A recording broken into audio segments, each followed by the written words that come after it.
Sala questo 1° maggio sarà di attesa e speranza. Martedì infatti in programma un importante incontro al Ministero.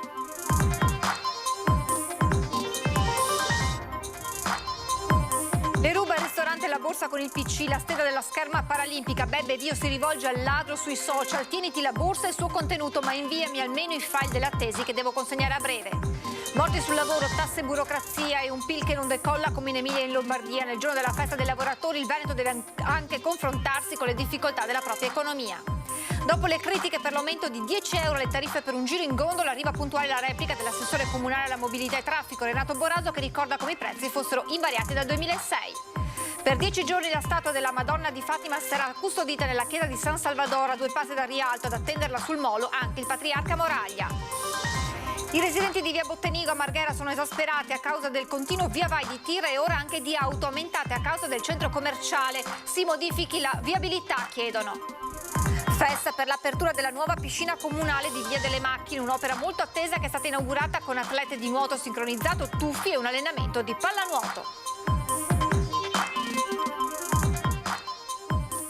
Buonasera, ben ritrovati con l'edizione veneziana dei nostri telegiornali. Dunque in primo piano l'economia e la situazione dei lavoratori della Speedline di Santa Maria di Sala, per i quali questa festa del 1° maggio sarà all'insegna dell'attesa e della speranza, perché martedì ci sarà un importante incontro al Ministero. All'indomani della festa dei lavoratori si terrà un incontro importantissimo al MIMIT, il Ministero delle Imprese del Made in Italy, per decidere il futuro della Speedline di Santa Maria di Sala.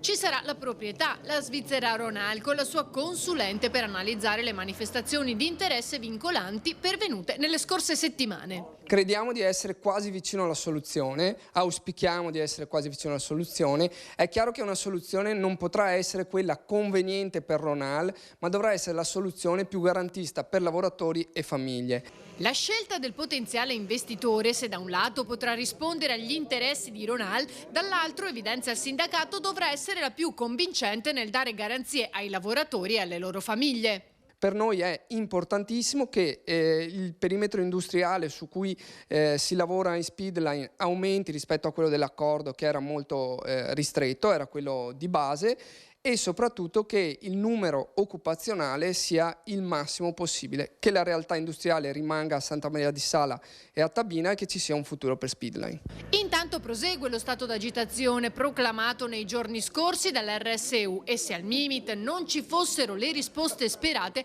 la tensione potrebbe salire. Soddisfazione al termine dell'incontro che ha riunito il commissario del Consorzio Venezia Nuova e le imprese impegnate nei lavori al Mose. Nei primi 4 mesi del 2023 non è stata ancora saldata l'ultima tranche dei pagamenti arretrati, ma ora sembra esserci una soluzione. Sbloccati in queste ore i primi 20 milioni di euro che consentiranno di riprendere con una certa regolarità il flusso finanziario in favore delle imprese impegnate. Ai lavori del Mose nei primi 4 mesi del 2023 i pagamenti si erano bloccati, in quanto la Cassa Generale dello Stato non permetteva il passaggio dei fondi tra il Ministero dei Lavori Pubblici e delle Infrastrutture e il Provveditorato delle Opere Pubbliche in favore del Consorzio Venezia Nuova, che deve poi pagare le ditte. Ora però la Cassa ha riaperto e quindi i fondi arriveranno, lo ha annunciato il commissario del Consorzio Venezia Nuova Miani in un incontro con le imprese. Stiamo nell'ordine di grandezza che le prime somme disponibili e che verranno utilizzate per fare dei pagamenti, stiamo parlando di circa una ventina di milioni di euro. Certo, non sono cifre, come dire, che rapportate a quelli che sono i crediti delle imprese che hanno lavorato, non sono sicuramente sufficienti e bastevoli per pagarli tutti, ma è una situazione che, ripeto, rispetto al recente passato lascia intravedere un orizzonte più roseo. Non sono stati mesi semplici per le imprese, ricorda Davis Rizzo, portavoce di queste. Questa è stata una fase dura che le imprese hanno, per l'ennesima volta, bisogna sottolinearlo, sopportato e portato avanti. portato avanti, inteso anche che sia continuato nel frattempo a lavorare con tutte le difficoltà che ciò comporta. Lo sblocco dei finanziamenti garantirà anche una maggiore regolarità dei lavori. Anche sul fronte della produzione e del rispetto dei cronoprogrammi sarà più facile poterne rispettare i termini, proprio perché di fronte al rientro delle somme dovute la capacità di produrre da parte dell'impresa è sicuramente maggiore. Morti sul lavoro, tasse, burocrazia, ma anche il PIL che non decolla come in Emilia-Romagna e in Lombardia. Nel giorno della festa dei lavoratori il Veneto deve anche confrontarsi con le difficoltà della propria economia. Noi lo commemoriamo, lo celebriamo, lo festeggiamo questo 1° maggio, però io dico che una partita che è strategica, oltre a quella delle morti sul lavoro, che sono assolutamente quello che per noi deve essere l'obiettivo massimo di azzerarle, di riuscire a diminuirle portandole a zero. L'altro ovviamente obiettivo è quello della parità di genere. È un 1° maggio in chiaroscuro per l'economia veneta. Dalla variazione congiunturale del PIL regionale elaborata dalla CGIA di Mestre su dati Istat, negli ultimi 12 anni l'economia del Veneto è calata dell'1,5%. Nell'ultimo triennio, con un aumento dello 0,4%, il Veneto è sotto l'1% della media nazionale. L'Emilia-Romagna sale invece del 2,2% e la Lombardia del 3,5%. Secondo Arturo Lorenzoni, portavoce dell'opposizione in regione, è evidente da questi dati che non paga lasciare che l'economia si gestisca da sola, senza guidare i processi come ha scelto Zaia fin dal suo primo mandato 14 anni fa. Fisco e burocrazia continuano intanto a pesare sulle nostre imprese, nonostante il calo della tassazione media. Secondo l'osservatorio fiscale di CNA Veneto, le micro e piccole imprese, cioè il 90% del tessuto economico regionale, lavorano più di 6 mesi l'anno solo per pagare le tasse. C'è ancora diversa strada da fare, soprattutto per quanto riguarda l'eliminazione completa dell'IRAP e tutta una progressiva rimodulazione dell'IRPEF che deve essere parte integrante della nuova delega fiscale che è in fase di discussione. Rimane poi in primo piano la tragedia delle morti sul lavoro. Per l'Osservatorio Sicurezza Vega di Venezia già quasi 200 vittime tra gennaio e marzo, con una media italiana di 15 decessi alla settimana. Il Veneto rimane tra le regioni più colpite. Ance Veneto, l'associazione dei costruttori edili, dice no alla nascita indiscriminata di nuove imprese senza esperienza e con solo obiettivo il profitto. 1/3 dei cantieri non è a norma e ovviamente quando questi cantieri non sono a norma è ovviamente più facile che possano succedere, come effettivamente sta succedendo, aumentando anche il numero dei morti. Dopo le critiche per l'aumento di 10 euro alle tariffe per un giro in gondola, arriva puntuale la replica dell'assessore comunale alla mobilità Boraso, che ricorda come i prezzi fossero invariati dal 2006. Non c'è alcun motivo per polemizzare. Per l'assessore comunale alla mobilità e traffico di Venezia Renato Boraso, l'aumento di 10 euro ai prezzi per un tour in gondola rientra nella assoluta normalità. Da 17 anni infatti le tariffe sono sempre rimaste ferme, così il nuovo prezzo di 90 euro per un tour di mezz'ora in gondola ai turisti e di 110 euro la sera dopo le 19 non può sorprendere troppo. Per il Comune si tratta di un semplice adeguamento sulla base dei dati Istat. Tante polemiche, ovviamente c'è questo adeguamento delle tariffe dei gondolieri. Prendiamo atto della situazione perché è semplicemente un adeguamento tariffario alle tariffe dei gondolieri fissate nel 2006. Dal 2006 oggi non c'è stato nessun adeguamento tariffario, ovviamente purtroppo c'è una pressione legata all'inflazione, la categoria ha chiesto l'applicazione del regolamento. I gondolieri hanno sostenuto ai nostri microfoni che non si è trattata di una decisione dipendente da una loro scelta, ma l'assessore puntualizza che la decisione è avvenuta di concerto con la categoria. Comunque 90 euro per un giro in gondola, cifra che può essere suddivisa tra un massimo di 5 persone, rappresenta un costo non superiore a quello delle attrazioni delle maggiori capitali europee. Dunque si guarda avanti e non ci saranno ripensamenti e correzioni. Le tariffe sono passate da 80 a 90 euro. ovviamente colpiscono i nostri turisti, ospiti, ma non potevamo fare altro che applicare il regolamento vigente con tariffe bloccate dal 2006. È durata poche ore la ricerca dell'anziana alla guida di un'auto che ieri verso le 18:30 ha provocato un incidente investendo un ciclista al Lido di Venezia, in piazzale Santa Maria Elisabetta, all'altezza dell'hotel Villa Laguna. L'uomo è stato trattenuto in osservazione all'ospedale per un trauma cranico. La donna è stata rintracciata attraverso la targa del veicolo dalla polizia locale. Avrebbe riferito di essere andata via credendo che l'uomo non avesse riportato conseguenze nel sinistro.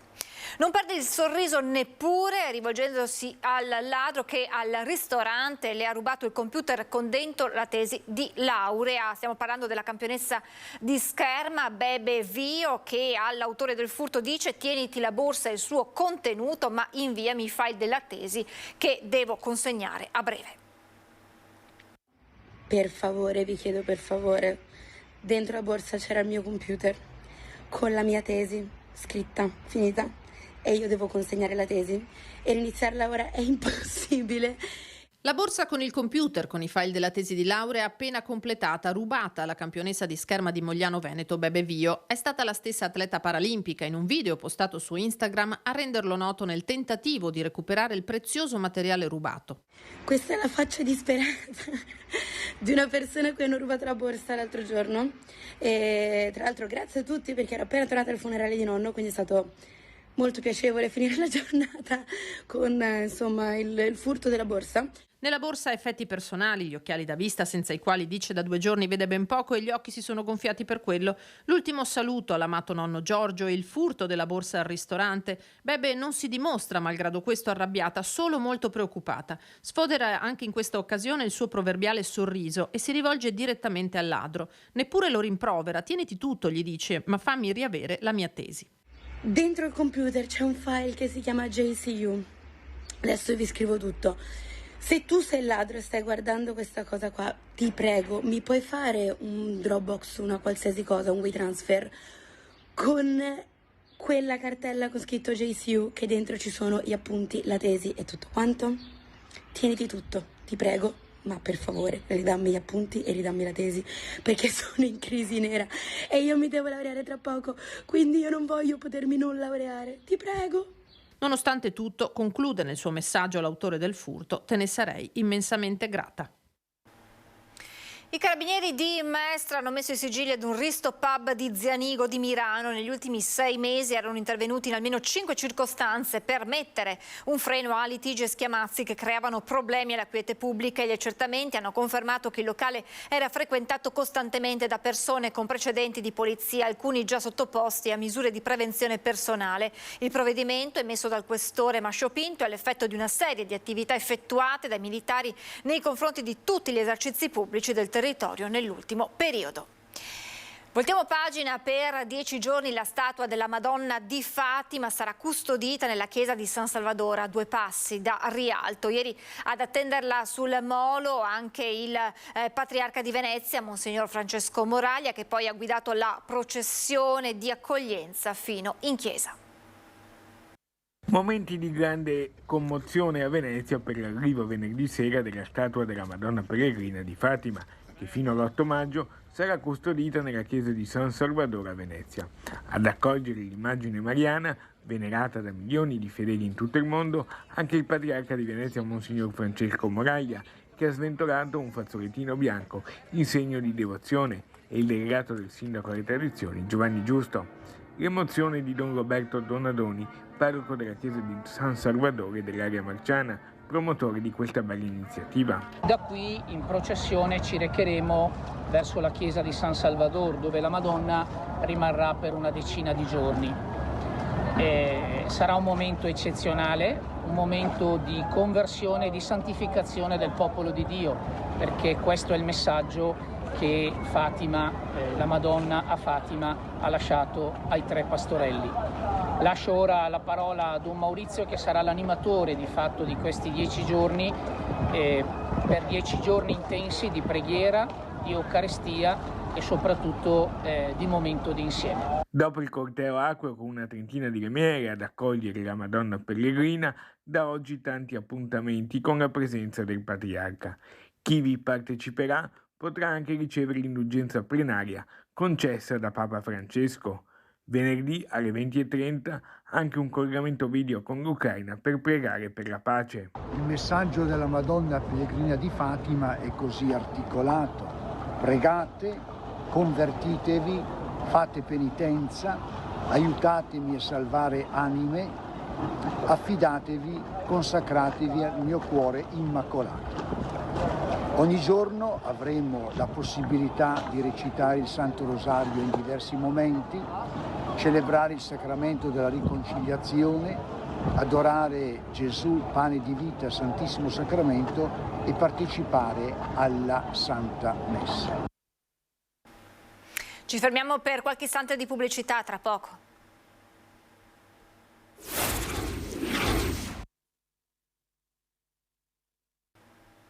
Rieccoci in diretta, andiamo a Marghera, in via Bottenigo per l'esattezza, perché i residenti qui sono esasperati a causa del continuo via vai di camion, ma ora anche di auto aumentate a causa del centro commerciale.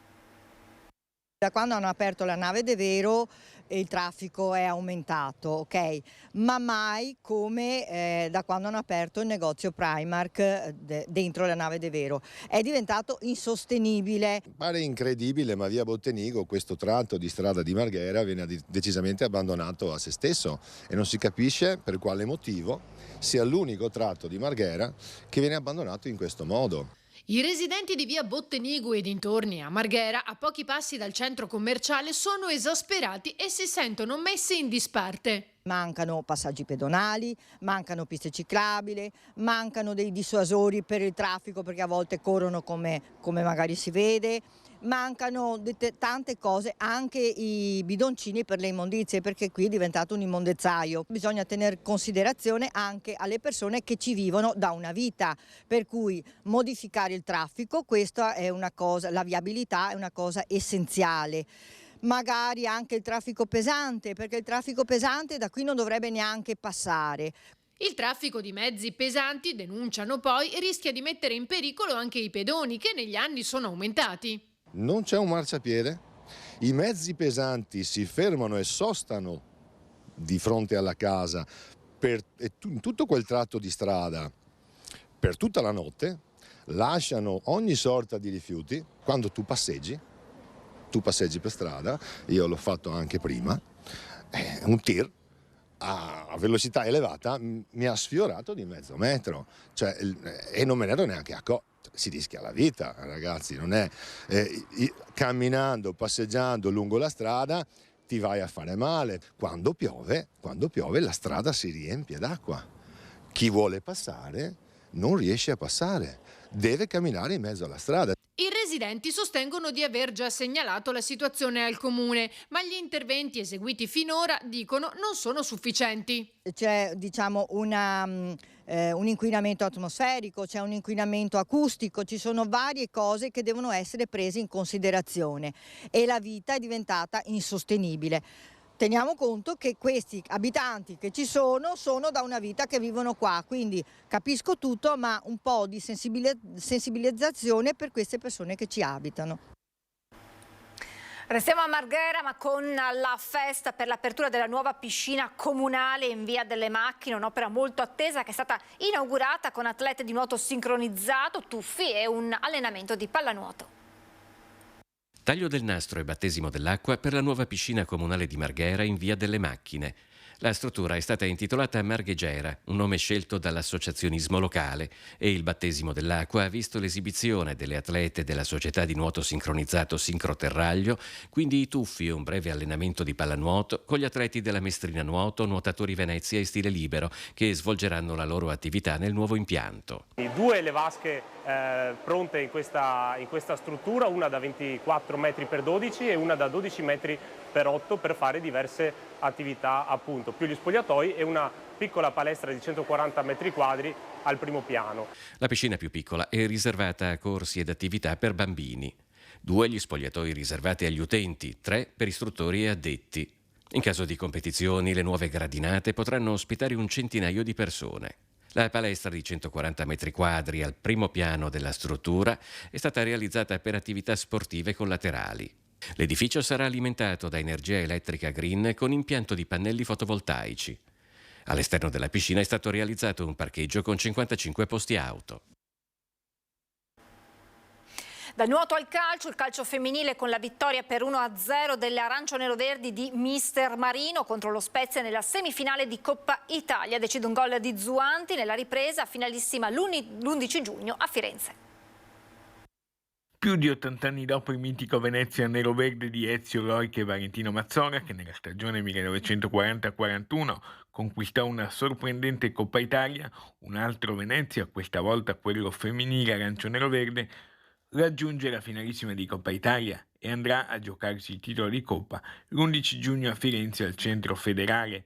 Nella semifinale, in gara unica a Mestre, vittoria per 1-0 contro lo Spezia, firmata da un gol decisivo di Alice Zuanti al 28° minuto della ripresa.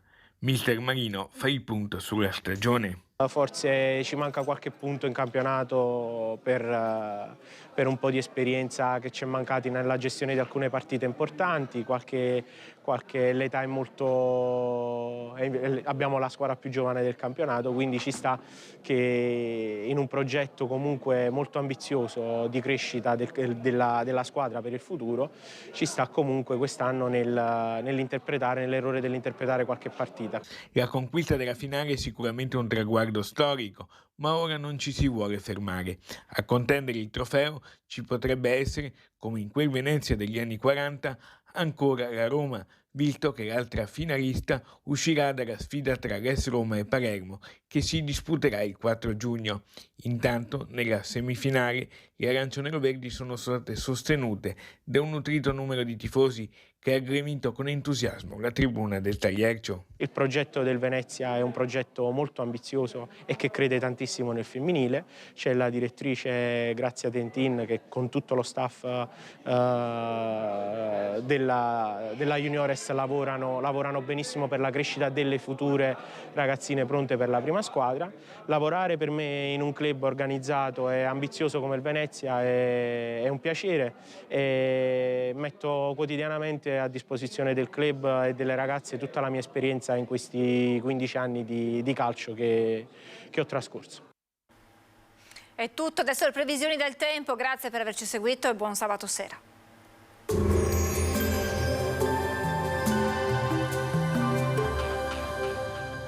La tua bolletta continua a salire? Chiama lo 0422 32 06 05, Exi, professionisti del risparmio energetico dal 2006. Bentrovati al meteo. Cede l'anticiclone, la stabilità lascerà posto ad un peggioramento del tempo a causa di una perturbazione. Vediamo insieme il dettaglio di domenica 30 aprile. Sul Veneto la giornata sarà caratterizzata da una crescente variabilità. Al mattino avremo ampi spazi soleggiati, a seguire sarà più nuvoloso e non si escludono delle precipitazioni sparse e a carattere intermittente. Temperature stazionarie, minime tra 9 e 13 gradi, massime invece tra i 18 e i 22 gradi all'incirca. Spostiamoci ora sul Friuli Venezia Giulia. Anche in questo caso tanto sole inizialmente, con il passare delle ore più nubi e non sono escluse delle piogge un po' dappertutto sulla nostra regione. Temperature minime tra 10 e 12 gradi, massime sui 21-22 gradi. Infine diamo uno sguardo alla situazione del Trentino Alto Adige. Sole e nubi con locali piogge anche in questo caso nel corso del pomeriggio. Temperature minime intorno ai 10-12 gradi, massime sui 22 all'incirca. Dal meteo è tutto, vi auguro un buon proseguimento in nostra compagnia.